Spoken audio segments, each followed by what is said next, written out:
አስደንጋጭ የአስቴር በዳኔ የጥላቻ ንግግር ጥበብ ለሀገር ግንባታ ለሕዝብ አንድነትና የአብሮነት እሴት ግንባታ ዋነኛ መሳሪያ በመሆን ለዘመናት አገልግላለች።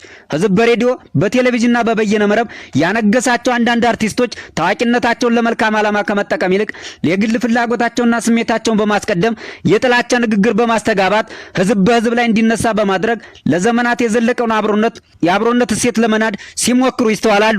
የሰሞኑ የአርቲስት አስቴር በዳኔ ጥላቻ ንግግር አንዱ ማሳያ ነው። አርቲስት አስቴር በዳኔ የተወሰኑ የማህበረሰብ ክፍሎችን በጀምላ በመፈረጅና በዜጎች ላይ የሚደርሰውን ጥቃት የበቀል እርምጃ አስመስላ በማቅረብ የተናገረችው የጥላቻ ንግግር በማህበራዊ ሚዲያ ከፍተኛ ቅሬታ አስነስቷል።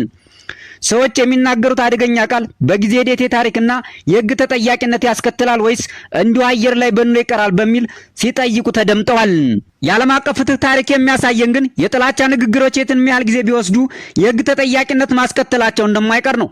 ዛሬ በችኮላ ወይም በስሜት የሚነገሩ የሚያጋጩ ቃላት ነገ ፍትህ በሚሰፍንበት ጊዜ ዘብጥያ ለሚወርዱበት የሕግ ማስረጃ ሆነው ይቀርባሉ።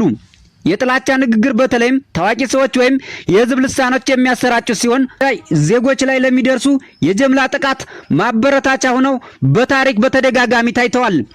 የዓለም አቀፍ ፍርድ ቤቶችም ይህንን በግልጽ እንደ ወንጀል ፈርጀው እርምጃ ወስደዋል።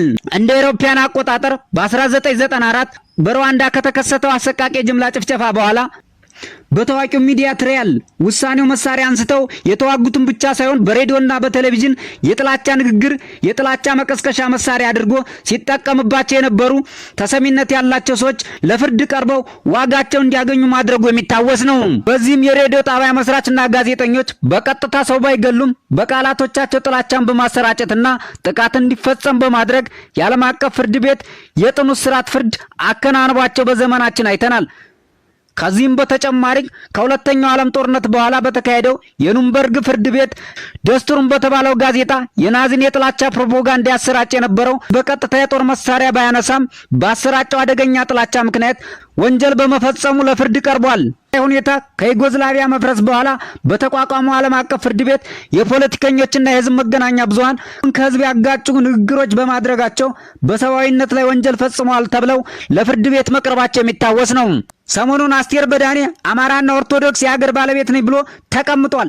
የማይታገስ ወይም ቶሌሬት የማያደርግ ትውልድ ተነስቶ እየተበቀላቸው ነው ስትል ያደረገችው ንግግር በሰላማዊ ዜጎች ላይ የሚደርስን ጥቃት እንደ በቀል አድርጎ በማቅረብ ወንጀልን የማበረታታት ይዘት ያለው በመሆኑ በዲጂታል ዘመን ማናቸውም የማህበራዊ ሚዲያ ንግግሮችና መረጃዎች በቀላሉ በማይጠፉበት ታሪክ ሰነዶች ተመዝግበዋል። ፍትህና የሕግ የበላይነት ሙሉ በሙሉ በሚሰፍንበት ጊዜ እነዚህ ንግግሮች ማህበረሰቡን ለጥቃት አጋልጠዋል በሚል በሕግ ፊት የመጠየቂያ ማስረጃ መሆናቸው የማይቀር ነው።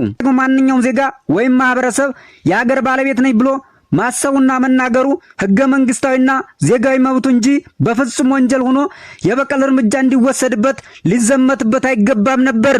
አርቲስቶችና ታዋቂ ሰዎች የሚያደርጉት እያንዳንዱ ቃል ነገ በፍርድ ቤትና በታሪክ ፊት እንደሚያስጠይቅ ተረድተው ሕዝብን በጀምላ ፈርጆ ከማስጨፍጨፍ ንግግር ሊቆጠቡ ይገባል።